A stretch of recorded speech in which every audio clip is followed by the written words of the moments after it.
وبعد ما قريت الحكايات اللي طلعت مش من زمن فات، لقيت في كل حكاية كنز. دوروا معايا على الكنز.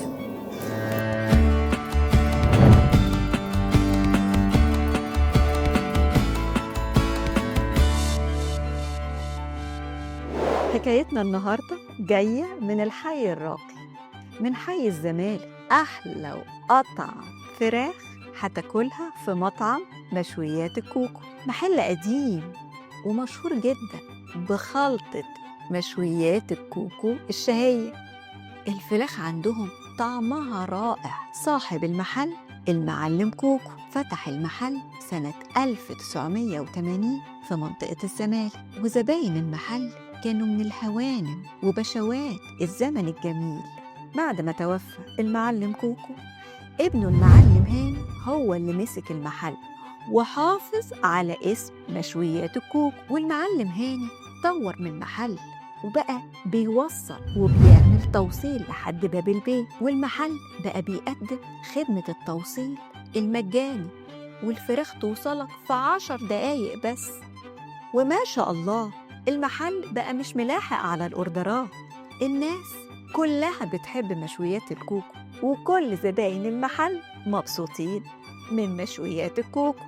والمعلم هاني معين 15 طيار علشان الأكل يوصل سخن للزبون. كل زباين المحل مبسوطين من مشويات الكوكو إلا مدام سناء عصمت، عمارة 190 شقة 18. مدام سناء زبونة المحل، كل كام يوم والتاني تعمل اوردر الوجبة اللي ب150 جنيه، نص فرخة مشوية طعمها لذيذ ومعاها رز مفلفل وطبق الطحينة والرغيف العيش. وكل مرة تأكد إن الشيف لازم يتوصى، وبسرعة الشيف يجهز الأوردر ويطلع جري على مدام سناء. وبعد ما مدام سناء تستلم الأوردر يرجع الطيار المحل ويقول مدام سناء زعقت وقالت لي أنا هحاسب المعلم. وشوية والمعلم هاني يتصل بمدام سناء يشوف رأيها إيه في الأوردر. ترد عليه مدام سناء وتقول له الأوردر تمام، ويسألها على الفلوس تقول له دفعت للطيار. يسأل عم هاني الطيار يقول له ما دفعتش الحساب. بدأ عم هاني يشك في الطيارين، كل يوم والتاني نفس القصة ونفس الحكاية. بقى بيشك فيهم كلهم، وكل أوردر يروح لمدام سناء يرجع يقول الطيار ما دفعتش الحساب. معلم هاني قال بقى خلاص أنا هشوف إيه الحكاية.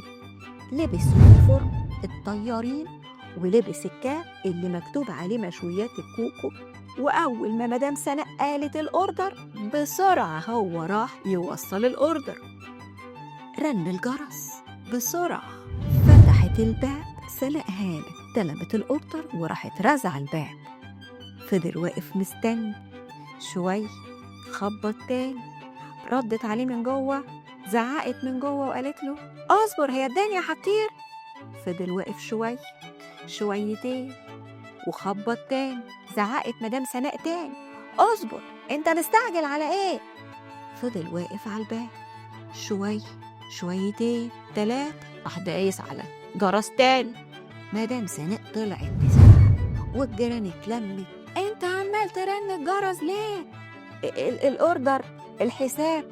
الناس اتجمعت والجيران نزلت تشوف ايه الحكايه، لحد ما واحد تكرم وتدخل عشان يخلص الموضوع.